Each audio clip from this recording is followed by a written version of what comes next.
என்ன டிரைவர் அண்ணே சிரிச்சபடி ஓட்டுனே, ஏனே கோவமா ஓட்டுறீங்க? அப்பெல்லாம் ஓட்டக்கூடாதுன்னு சிரிங்கண்ணே.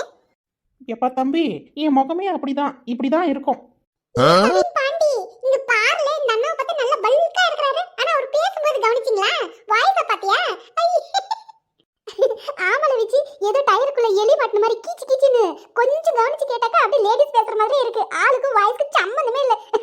முகத்தை பாரு எப்படி வச்சிருக்காரு, அப்படி கோவமா. இல்லை சும்மா இருங்களே, அந்த அண்ணா கேட்ட போது சும்மா இருங்களே. ஹாய் மீனும்மா, ஏன்டாம்மா உம்முன்னு வர? நான் இந்த பக்கம் இருக்குன்னு சொல்லியோ, நான் வேணா அந்த பக்கம் வரட்டுமா? ரெண்டு பேரும் பேசிக்கிட்டே போலாமா வீட்டுக்கு? என்ன சொல்ற சொல்லுமா. அப்புறம் 6 நாள் லீவு கிடைக்கு பொங்கலுக்கு. எங்க போறதா வித்தியாசம்? எங்க போனாலும் உன் விசிறியான எனக்கு உன் ஃபேன் நானு. என்கிட்ட சொல்லிட்டு தான் போகணும், சரியா? இந்த விஜய மட்டும் நீ இந்த 6 நாள் கேப்ல மறந்துட கூடாதுடா செல்லம். வேணால விஜி, பக்கத்துல தான் எங்க வீடு வந்துட்டு அவ்வளவுதான் பாத்துக்க. எங்க அப்பா கிட்ட சொன்னா உன் கையை காலெல்லாம் முடிச்சிடுவாரு, ஜாக்கிரதை. ஆமா, உங்க அப்பா பெரிய சூரி, அப்படியே வந்து குத்திட்டு வரும். போவியா அப்பா சொப்பானிக்கிட்டு? ஏ விஜி சும்மா இருல, அழுதுட்டு போறான் பஸ்ல, சும்மா இருல. ஏ விஜி, 6 நாள் லீவு கிடைக்கல பொங்கலுக்கு, எங்கெல்லாம் போறீங்க சொல்லிட்டு போகல? முடிஞ்ச நானும் வரேன். ஏலே கவின் பாண்டி, இந்த பொங்கல் ஊருக்காக இல்லலே, நமக்காக. 6 நாள்ல லீவு. இந்த லீவை எப்படி எல்லாம் என்ஜாய் பண்ணணுமோ அப்படி என்ஜாய் பண்ணணும்னே. என்ன சொல்றது, எவ்வளவு சந்தோஷமா இருக்கறல நானு.